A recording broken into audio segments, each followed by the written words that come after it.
back to the show, Critica, a Fasted production. I'm your host, Uche Teresa Ezekiel, and I do have two special guests today joining us at the studio, Miss Big Mama Bear and Mr. Spider-Man. Okay, all right, so today we will be talking about the movie Trust Issues. It is a Danach Productions for Iroka TV. I did enjoy watching the movie. Okay, there's always room for improvement. Our aim is not to undermine a literary work, but is to nurture, grow, and improve. So the series of events were functional in the movie and they represented a range of real life ways, which is good. It's something that you can actually relate with and it's quite understandable as well. Okay, the plot was commendable, well positioned to carry the story throughout the formation of the characters, actions, and dialogue, giving it a well laid out and anticipated climax.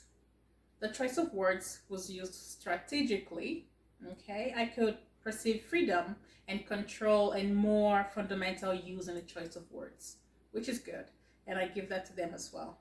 Okay, all right, so let's go over the buts. I did notice a couple of things, not too much, but I do have the critical detailed analysis at the end of this video. If you want to see more of my findings, please watch till the end. I did notice in the part one, the first scene, there was a lot of Andrew in the office scene. Okay, there are three main characters in the movie: Andrew, Sarah, and Sandra. Okay, in the first part of the movie, I did see Andrew in an office over and over and over again. So Andrew in an office, and the next scene was Andrew's house. Okay, Andrew in an office, Andrew's house, 5 times. We could have done this a little bit differently. Okay, if we're trying to show that Andrew was in the office for a very long time when he was supposed to be at home with his wife, we could have presented that in one scene. And what happened to SpongeBob 2 minutes later, 2 hours later, kind of thing that happens, Or we can show that as one scene but focus on the clock. So we keep showing the clock going from 2 o'clock to 3 o'clock to 5 o'clock until it's, I don't know, whatever time the writer wants to show that Andrew spent in the office. Okay, if he spent 5 hours there, make the clock go really fast to 5 hours. Or we can do 5 hours later. Okay, there was no need to show Andrew in the office 5 times to show that he spent a lot of time there. All those we could have all done in one scene. So there was no need to scene break it. There was no need to break it and split it and make it 5. That's what I actually call, the right word, literary abomination. We don't do that. It's just going to make your that scene really long. Something that could have just become one and it's just gonna go the smiley face emoji. That's how long we could get. We don't want to do that. Okay, so another scene I did notice that their suspense was just too easy. It was so predictable, and it could have been avoided. Okay, with the way the outline of the story was presented, Andrew is a loyal husband and he believed his wife was loyal to him as well. Okay, so why make Andrew find out that his wife was cheating on him? Why make it too easy? Why not make it in such a way that Andrew was, voluntarily just picked up his wife's phone and saw the unthinkable?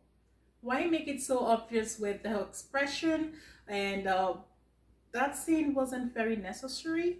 The scene where Sarah was calling Paul, and suddenly Andrew was coming downstairs and she quickly dropped the phone. It didn't feel right there, and because of that, the writer was forced to present a scene where Andrew picks up Sarah's phone and sees the unthinkable. Okay, as a script writer, I recommend we could have taken out the other scene where Sarah was on the phone talking to Paul and Andrew caught her doing what she was doing. Okay, and making it too predictable for him. That was what made Andrew go to look at her phone. Okay, We could have presented it in a different way. So let's pretend I'm home. Let's pretend I'm Sarah, and let's pretend my husband Andrew is coming down the stairs, and I just had a good time with Paul last night, and I'm talking to Paul. Okay, so I'm talking to Paul. Hi, Paul. Hey. Oh, how are you? I'm good. How are you doing? Oh, great. Oh, thank you for last night. I really enjoyed myself. Oh, am I gonna see you again? Oh, yeah, I really missed you. Ah, BC. BC, why now? I need that crayfish. I need to cook soup with it. I don't like this thing. Please enter Okada. Bring the crayfish, please. I need to make soup this night. Okay, now is it network problem? I don't know. Just bring the crayfish. Bye, honey. It's busy, oh. And she knows I want to make soup this night. That scene would have been presented that way, and with that, Andrew wouldn't know that. Okay, Sarah was talking to Paul. Okay, and somehow he would definitely find out that Sarah was cheating on him. Another way, not making it obvious for we the viewers to know that Andrew already knows that, you know.